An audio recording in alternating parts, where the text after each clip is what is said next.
are your 5 at 5? This is going to be a fun talk because we're talking NBA draft. We're talking prospects here.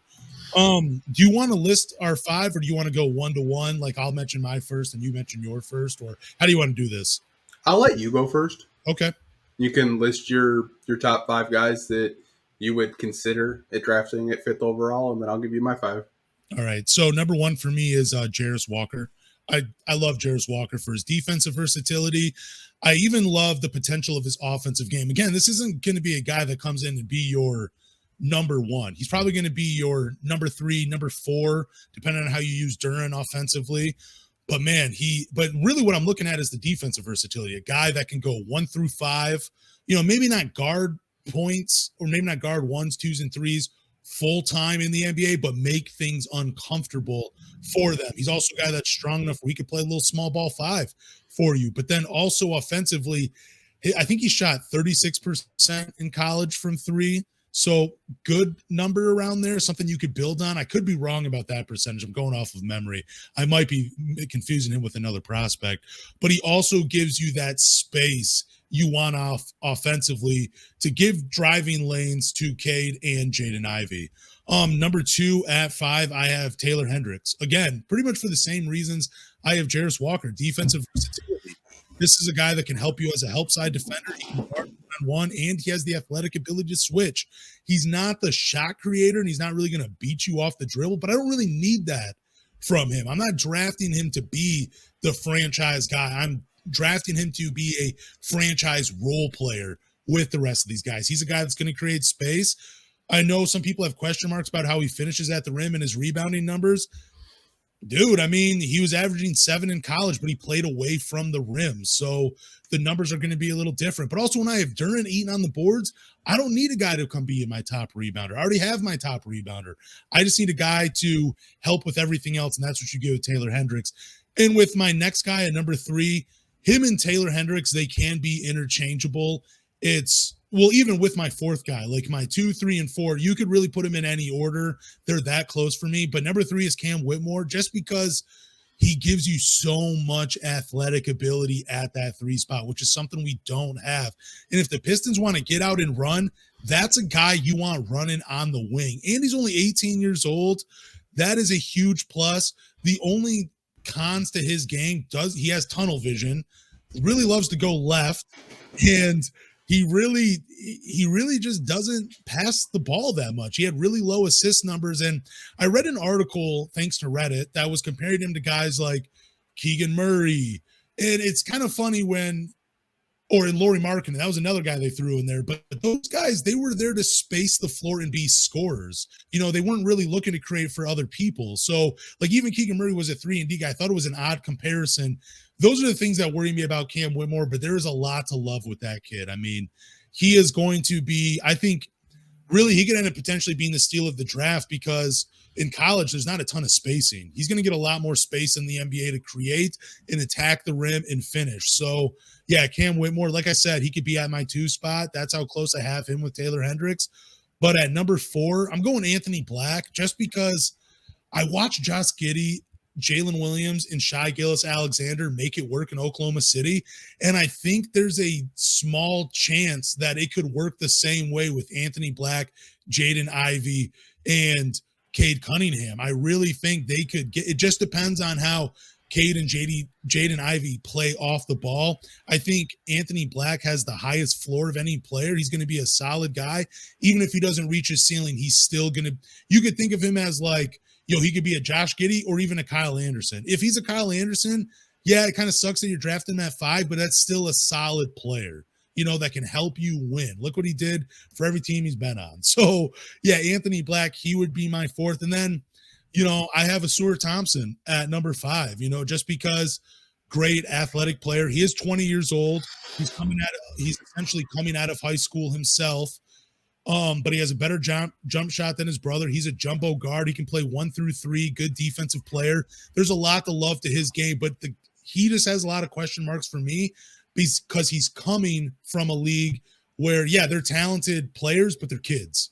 And there were moments in the OTE where you had 16-year-olds playing off of him, daring him to shoot. That doesn't look that good to me. So that would be my 5 at 5. Yeah, my five's going to be a little different. I actually have someone in here that you didn't, which I'm happy about. So, no particular order. I don't want to rank these guys Okay. because I know, our chat section will probably just go off the roof. So, I have Jerace Walker, like I told you at five. I think I see the comparisons with a lot of Pistons fans saying he's just Isaiah Stewart.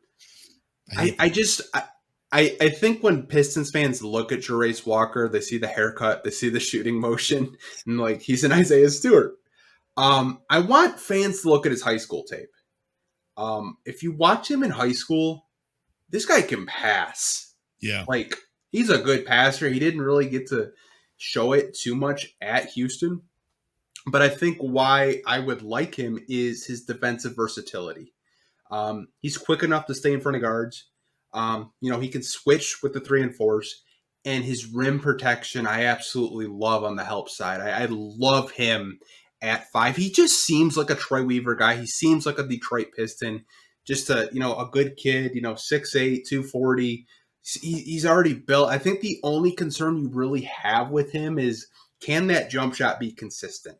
Yeah. And that's okay because all these players, past like two, they're going to be flawed. Each of these players have their flaws, and that's completely fine. We can have a debate which one is best suited for the Pistons. But for me, Jerace would be really high on my board at five. Two, I got Cam Whitmore. I Nice. think Cam Whitmore, if you're looking for a guy that is just a good 3-point shooter, good feel for the game, just probably the best offensive player that you could probably get at five. I could see him running in transition with Jaden Ivey and Jalen Duren. I could see him catching lobs. I could just see him just being an average defender. Like he's not a lockdown defender by any means, but he's not a bad defender. He's a good player. I think Cam Whitmore makes a lot of sense for the Pistons if they're looking for a guy at five that can just plug and play with Caden Ivey and just immediately contribute on the offensive end of the floor.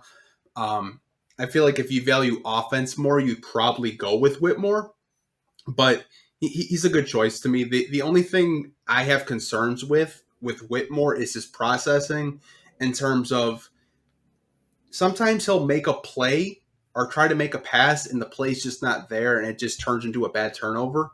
And that's something you could work out by watching film. Like I said, all these players are flawed. They all have their flaws. So I like him. I think offensively there's so much to like with him if you just watch the tape at Villanova. Really good prospect.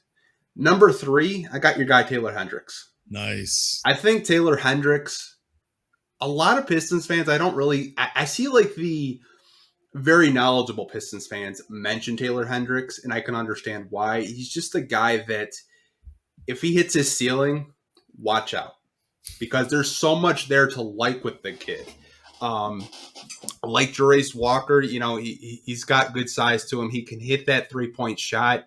I think if you want the two big lineup, a Taylor Hendricks makes a whole lot of sense, but I see other, NBA draft analysts have him like 10 because they just don't think he's, worth the top 5 pick. If you want to reach for Taylor Hendricks and you're really hoping he, untaps that potential, you're probably looking like the smartest guy in the room if he does hit that potential. So I'm very high on him. I wouldn't be mad if the Pistons tried to reach for him at 5 because if he, untaps that potential, you're looking at a guy that can play both ways and, hit a 3-point shot at 38, close to 40%. So I like him a lot.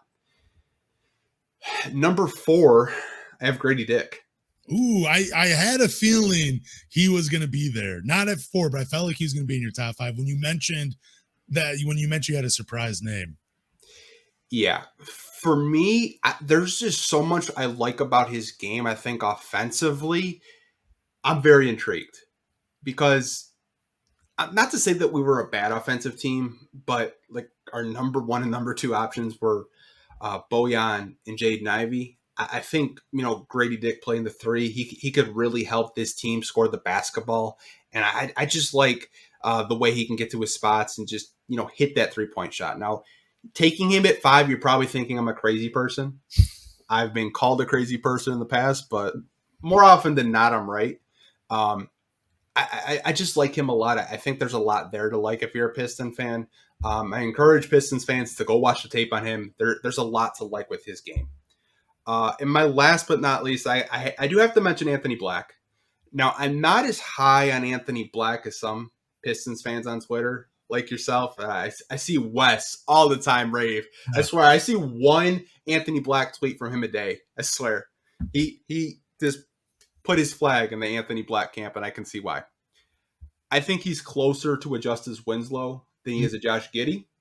Interesting. And there's nothing wrong with that. Coming out of the draft, during Justice Winslow's draft, a lot of Pistons fans wanted him. Yep. There's defensive versatility there. I think he could guard up to 3 positions. The only thing you worry about with him is, can he put it together on the offensive end of the floor? You know, much like Jarace Walker, can he put everything all together on the offensive end of the floor? I think Anthony Black is intriguing. If you're the Pistons and you want to play him at small forward, I could see it, but I mean, you're really reaching at 5 if you think Anthony Black is going to be the best player out of this draft class. But that's my 5. Maybe I left someone out. Let me know if you guys are watching live on YouTube. If I left anyone out, I would love to hear it. I didn't have a Thompson twin just because the more I've watched them, the more I've kind of been scared away. Yeah. I think there's talent there, but it's like their shooting mechanics scared the living shit out of me. And I've seen people compare them to Stanley Johnson. Oh.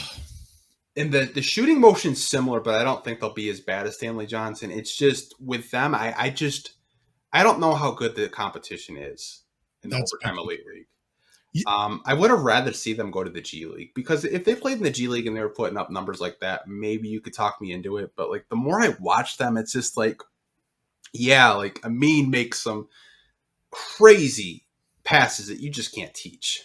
Yeah. Defensively, he's a dog. But I just wonder, does he need the ball in his hands to be effective? And like, you already have Cade and Jaden, who are probably going to be your primary ball handlers. Like, I don't really know if you draft Amin, could he find a role where, you know, he's comfortable just being like maybe a 4th option? Like, I don't know. With the Sewer, I think he's great. Again, like I said, these Thompson twins scared the shit out of me. Like, I could be completely wrong and they turn into like all-stars, but for me, I think I'd rather gamble like on a Hendricks or a Grady Dick, because I feel like what they offer, they could at least contribute right away.